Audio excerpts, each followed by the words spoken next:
স্বপ্নই থেকে গেল, বাস্তবে রূপান্তরিত করতে পারলেন না কিং বিরাট কোহলি। পরপর 6টি ম্যাচ জেতার পর আরসিবি ফ্যানরা ভেবেছিলেন এবারের কাপ হয়তো আরসিবির ঘরে যাবে, কিন্তু হয়তো বিরাট কোহলির বিধানে লেখা আছে অন্য কিছু।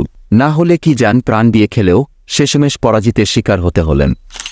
টস জিতে রাজস্থান সিদ্ধান্ত নেন ফিল্ডিং করার। বেঙ্গালুরু ব্যাট করতে আসেন বিরাট কোহলি এবং ডুপ্লেসি। 37 রানের উদ্বোধনী জুটি, ট্রেন্ট বোল্ট বলে আউট ডুপ্লেসি। এদিন বিরাট করেন এক অনন্য কীর্তি। প্রথম ক্রিকেট হিসাবে আইপিএলে 8,000 রানের মাইল ফলো করে বিরাট কোহলি।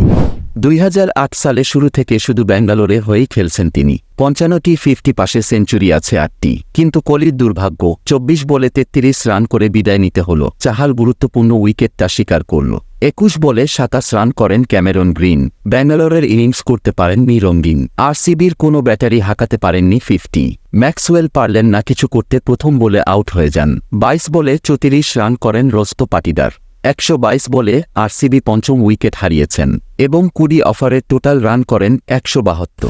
ম্যাচ জিততে চান আরসিবি, তাই উইকেটের খোঁজে। তো 46 রানই ভাঙে উদ্বোধনীয় জুটি। 30 বলে 45 রান করেন জেসওয়াল। এই গুরুত্বপূর্ণ উইকেটটি নেন ক্যামেরন গ্রিন। আজকে অল্পতেই ফিরে আসতে হয়েছে ক্যাপ্টেন স্যামসনকে। 36 রান করা রিয়ান পরাগের উইকেটে নিয়ে নেন মোহাম্মদ সিরাজ। 4টে উইকেট পড়ে যাওয়ার পর আরসিবি ওপরে এসে পড়ে এক কালো ছায়া। সেই কালো ছায়া থেকে আর বের হতে পারলেন না আরসিবি, তাই শেষমেশ পরাজিতের শিকার হতে হয়। এদিকে খুশির ধ্বনি বেজে ওঠে রাজস্থানে, আর এদিকে বরাবরের মতোই চোখের জল নিয়ে মাঠ ত্যাগ করেন আরসিবি।